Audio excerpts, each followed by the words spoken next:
আসামিকে ধরার আগে কীভাবে ডিএনএ টেস্ট হবে? ডিএনএ টেস্ট হয়নি, তবে ডিএনএ টেস্টের প্রয়োজন হলে অবশ্যই আদালতের পারমিশন সাপেক্ষে তদন্তকারী কর্মকর্তা অবশ্যই সেটা করবেন। তদন্তের সাথে যা যা করা দরকার আমরা কিছুক্ষণের মধ্যেই এই আসামিকে সংশ্লিষ্ট থানায় হস্তান্তর করব। আত্মগোপনে ছিল তো সে, আমরা এটা নিয়ে ঘটনার পর থেকেই গত 3 দিন থেকে কাজ করছি।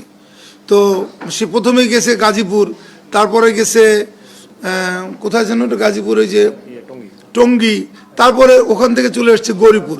তো আমরা কিন্তু তাকে তার ট্রাভেলটা আমরা দেখতেছিলাম, কিন্তু সে কোনো মোবাইল সাথে রাখতেছিল না, সে কারণে তাকে আমরা ট্রেস করতে পারতেছিলাম না। পরবর্তীতে আরও উন্নত প্রযুক্তির সহায়তায় আমরা তাকে গৌরীপুরে ট্রেস করেছি। আর নেত্রকোনা জেলার মদন উপজেলায় হজরত ফাতেমাতুজ্জোহরা মহিলা কওমি মাদ্রাসার প্রতিষ্ঠাতা ও শিক্ষক।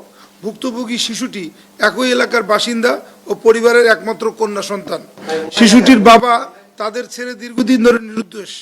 জীবিকার তাগিদে শিশুটির মা সিলেটে গৃহ পরিচারিকার কাজ করেন। শিশুটি তার নানির কাছ থেকে ওই মাদ্রাসায় লেখাপড়া করত।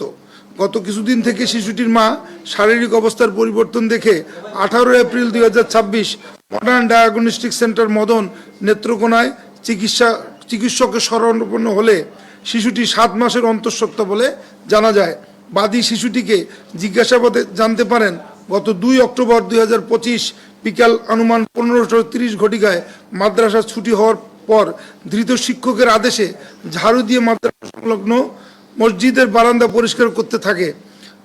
সেই মুহূর্তে ধৃত শিক্ষক শিশুটিকে তার কক্ষে ডেকে নিয়ে জোরপূর্বক তার ইচ্ছার বিরুদ্ধে ধর্ষণ করে বলে বাদী অভিযোগে উল্লেখ করেন। এ ঘটনায় ভুক্তভোগীর মা বাদী হয়ে নেত্রকোনা জেলার মদন থানায় মামলা দায়ের করেন, যার মামলা নম্বর 17 তারিখ 23 এপ্রিল 2024 নারী ও শিশু নির্যাতন দমন আইন 2000 সংশোধনী 2002 9-1 তৎসহ 506 পেনাল কোড। উক্ত ঘটনাটি ইলেকট্রনিক, প্রিন্ট ও সোশ্যাল মিডিয়ায় ব্যাপকভাবে প্রচারিত ও আলোচিত হয়। ঘটনার পর থেকেই অভিযুক্ত শিক্ষককে গ্রেপ্তার করতে আমরা র্যাব 14 ছায়া তদন্ত শুরু করে এবং গ্রেপ্তার আতঙ্ক এড়াতে এবং গ্রেপ্তার এড়াতে এই অভিযুক্ত শিক্ষক এলাকা ছেড়ে আত্মগোপনে চলে যায়।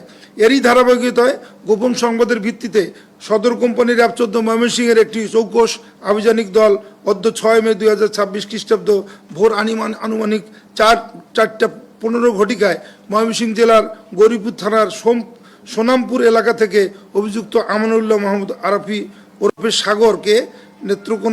সাগরকে গ্রেপ্তার করতে সক্ষম হয়। পরবর্তী আইনানুগ ব্যবস্থা প্রক্রিয়াধীন রয়েছে।